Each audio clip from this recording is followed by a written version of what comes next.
Hello to all of you.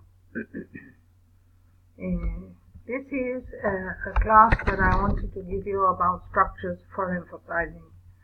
First of all, I wanted to talk a little bit about the TP2 that I corrected and gave you back yesterday. I want you always to read and follow the instructions carefully. If I could write the letter and word or word in the gap provided, do just that. Yes, don't underline it, don't highlight it, just write the letter or the word in the gap, nothing else. Work alone is also something very important. Ask for advice if you want, but don't copy your classmates' work.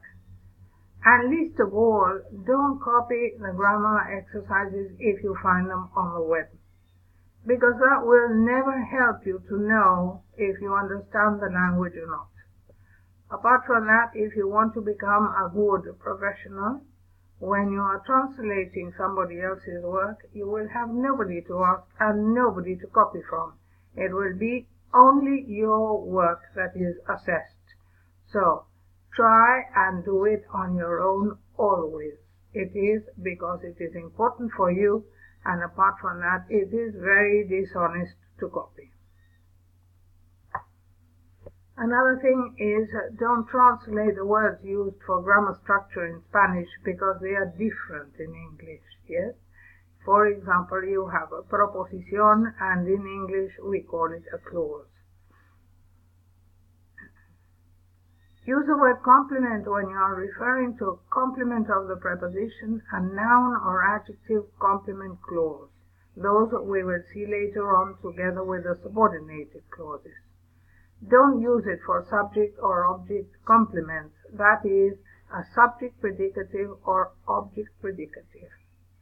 Look through all the notes that I send you, because some of you don't understand or don't know the difference between a direct and an indirect object, for example, which is very, very important. One of the things that you have here that we are doing now is the difference between phrases and clauses. Phrases, you must remember, you must see that phrases are just a group of words, whereas clauses have a subject and a verb. And here you have two examples. For example, because of the rain, the match was put off. And that, because of the rain, there is a prepositional phrase. Because is functioning as a preposition. In the other one, where you have, because they didn't have any money, they couldn't go on holiday, there because is acting as a subordinator.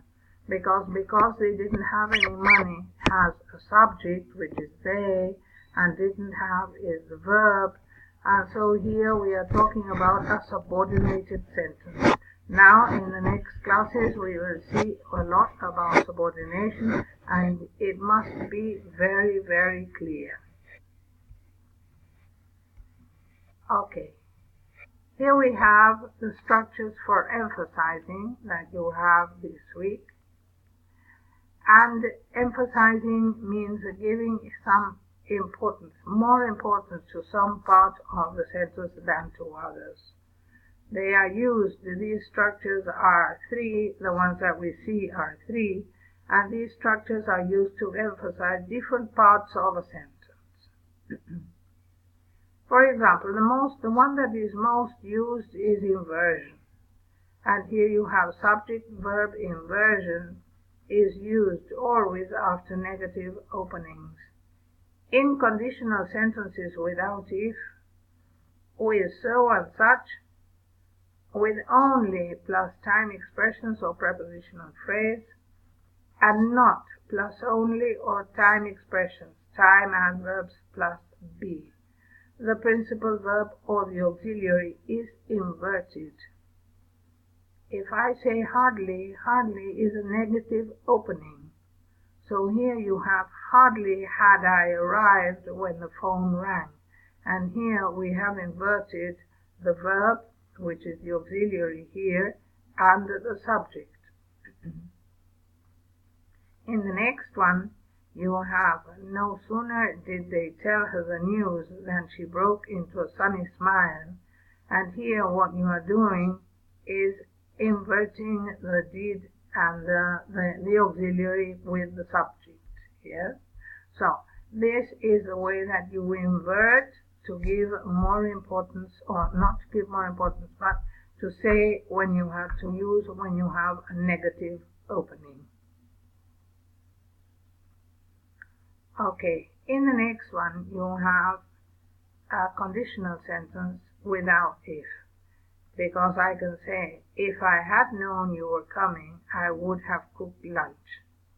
And there we have conditional sentences without a conditional sentence without if, and you begin with, had I known you were coming, I would have cooked lunch. In the next one you have not plus followed by only. And here you have, not only is he late, he is also bad-tempered.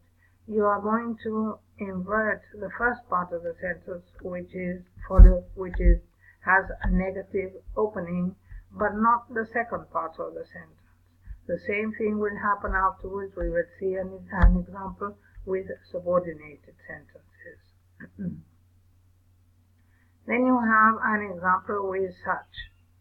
Such a good student was he that the teacher chose him to be the presenter. And here you have such and followed by a noun phrase. And then you have the subject and the verb is inverted. And then we have the next one is, next is the news. It is a time expression followed by be. Okay, I hope this is clear. It is something that is used very often, not so much the other ones, although they are used a lot also, but the other forms are a bit different. When you have fronting, fronting is used also to emphasize part of a sentence. The emphasized part, which is generally the most important idea, goes at the beginning of the sentence. And so, instead of saying, I really can't stand his behavior, where his behavior is the important part of the sentence, his behavior comes at the beginning of the sentence. And you say, his behavior I really can't stand. You must try and see the difference between inverted, fronting, and the cleft sentences. Yes, there are three different kinds of sentences. In the next one, what I don't like is having to spend so much time commuting. Oh, sorry, this is what I don't like. Okay, this shouldn't have been there, but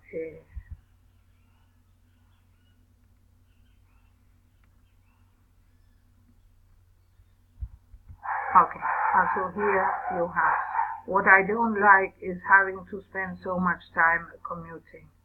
The principal sentence, the first sentence would have been, having to spend so much time commuting is what I don't like.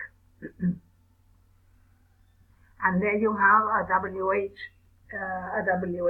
sentence. You can have the most important, but there it is fronting because the most important part of the sentence goes at the beginning of the sentence. Having to spend so much time commuting is what I don't like. That in the second sentence, the first part of the sentence is what is important. Okay. In the next one, you have sorry.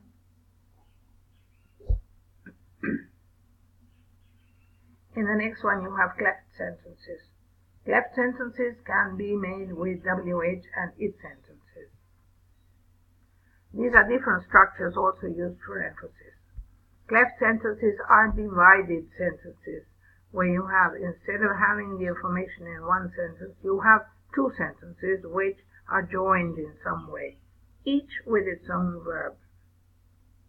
You can use a WH clause or an introductory it. Either of those forms is correct when you are using cleft sentences. And here you have the explanation. No, you have the example. Mike lent his dictionary to Jane. And then you have a WH sentence. Who lent Jane the dictionary was Mike. And Mike goes at the end of the sentence here. And what Mike lent Jane was the dictionary, and here you are emphasizing that Mike lent it to Jane. And then at the end of the sentence you have what he lent him. Okay. The other form that we have of emphasizing with cleft sentences are the it sentences. And here you have an example that says, the captain and his men spotted the Marie Celeste drifting in mid-Atlantic on December the 5th, 1872. Here there is a lot of information in this sentence. You have a long sentence with a lot of information.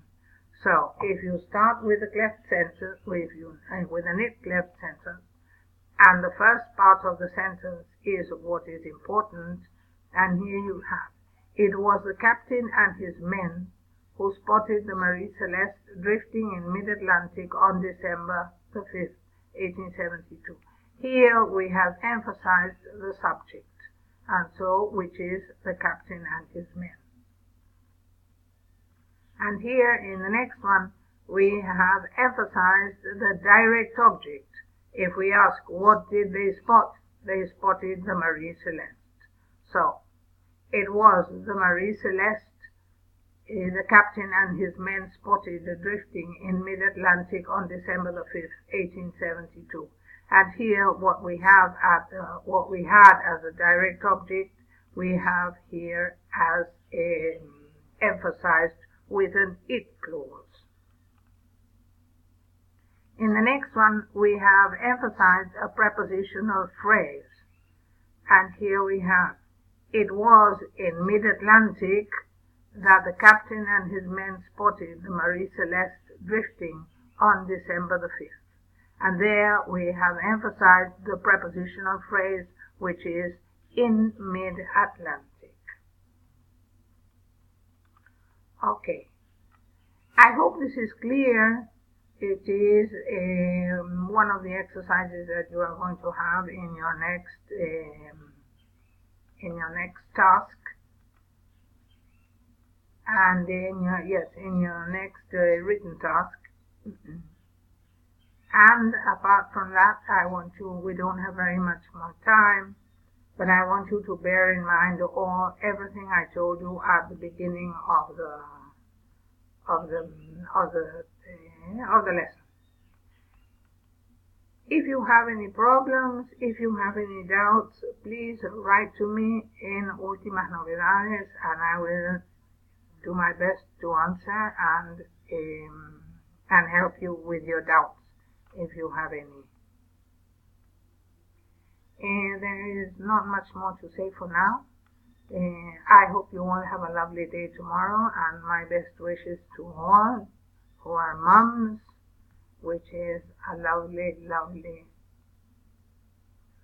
way to, to spend your life. Being a mom, that is very, very important.